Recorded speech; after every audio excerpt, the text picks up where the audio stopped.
It's funny because sometimes I try my best not to touch myself in videos, but I still end up scratching myself. So forgive me, it's a bad habit, I know, but I'm trying to change. Do you have a camera lying somewhere in your house and you're just discouraged from using it because you really don't know how to? Or are you planning to buy a camera because you want to learn how to take amazing pictures, like pictures you've been seeing online, and wonderful pictures, because we're in the age where pictures and videos speak 1,000 words. Have no fear. In this video I'm going to be teaching you the camera settings, basic camera skills, so you would know how to take those pictures that you love, pictures that you see online, pictures that you're trying to recreate, all those type of pictures. I'm going to be teaching you how to do that.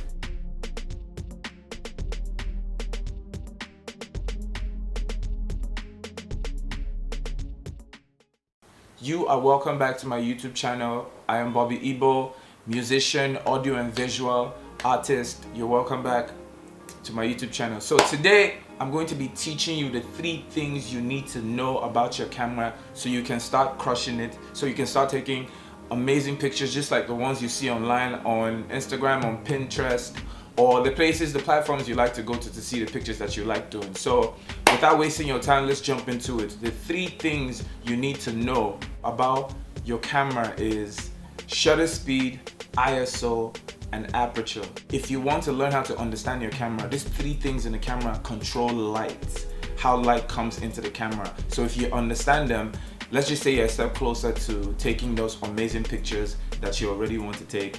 So let's start. I'm going to start with the shutter speed. But basically, the shutter speed is the amount of time the shutter stays open for light to pass through. If you're trying to get the best image, you need light. The higher numbers can be like 1, 2,000, 1, 5,000, depending on the camera you're using. And the lower numbers can be like, 160, 1/3, they're in fractions basically, and that's the amount of time the shutter stays open for light to pass through so that the image, comes out really well.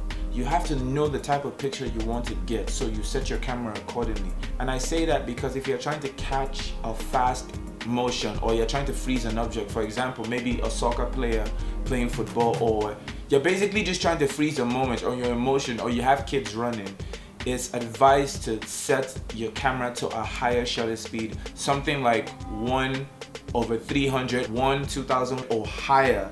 So the higher the shutter speed, the more the motion. You'll be able to freeze motion. But the lower the shutter speed, the more blur you see in your image. So it's really important that you master the shutter speed and know what you want to capture before you actually set your shutter. The ISO, the aperture, and the shutter speed all have different things they do. They all allow light. So if you're going to set one, you have to adjust the other. If you're going to set the other one, you have to adjust maybe the 2 or just 1. Secondly, I'm going to be talking about the aperture. Now, this aperture is really important, especially for people who are trying to get bokeh. If you don't know what that is, it's basically like those amazing images you have where the subject stands out and the subject pops and the background is being blurred. You can see them on your camera as 1.4, 1.8, sometimes f11. It has the F number in front of it. So it can be f2.0, it can be f5.8, it can be higher, it can be f22, it can be f11. If you're trying to take pictures of a larger area, let's say something like a landscape,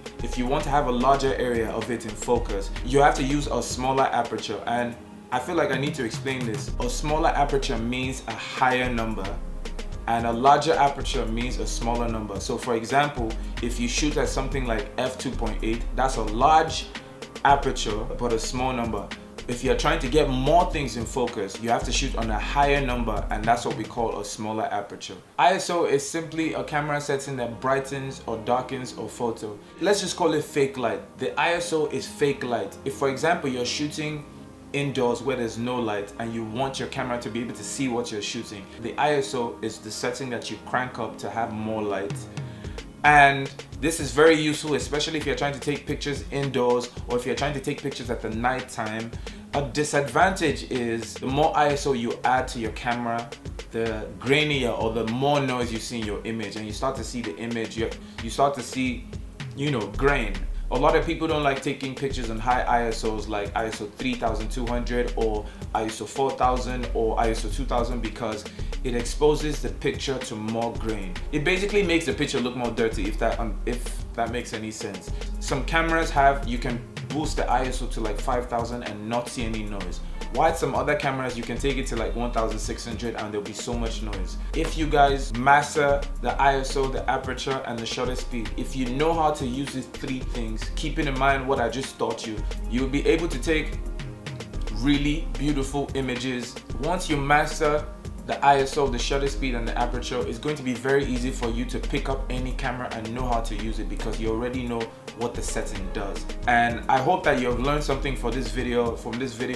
This is a basic camera skill for anybody who's trying to learn photography, and maybe soon I'm going to give you guys a video tutorial, but I want you to know that the same thing applies for video with the shutter speed, the aperture, and the ISO. Let me know if this video has been really helpful. I tried my best to explain it and give examples. I hope you guys enjoyed the video.